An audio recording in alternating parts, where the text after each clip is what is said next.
তো দেখো বন্ধুরা, আজকে আমি কি পিঠে নিয়ে আসতেছি। তো কালকে তো ভালোই খাইলাম, তো আজকে রান্না করতেছি। দেখো, এই তোমার দাদাভাই শুটকি মাছ কতগুলো নিয়ে আসছে, তো ওগুলা ভাজি করব। ওগুলো ভাজি করব।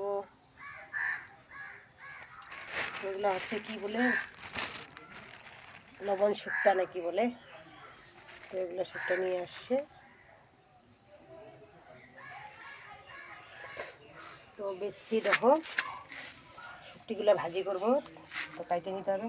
তো টমেটোর কাইটে নিছি, তো ফুলকপি, বাঁধাকপি, আলু, মূলা এক জায়গায় কাইটে নিছি। তো আজকে লঙ্কা নাই, তো আমাদের গাছে দেখো ডাক লঙ্কা একটা কাইটে নিছি।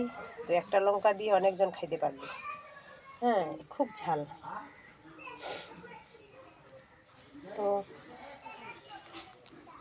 দেখো কাইটে নিছি, লঙ্কাটা কাটা যাচ্ছে না হাতে, খুব ঝালা এগুলা। তো আমি কেটে নিলাম। তো শুটকিটা কাটা হয়ে গেল, তো ভাজিও হয়ে গেল। তো এখন কবিটা তরকারি বসাই দিব। তো এই যে শুটকি মাছের ভাজিটা হয়ে গেছে, দেখো। ভাজি হয়ে গেছে। তখন কবিটা চড়াই দিই।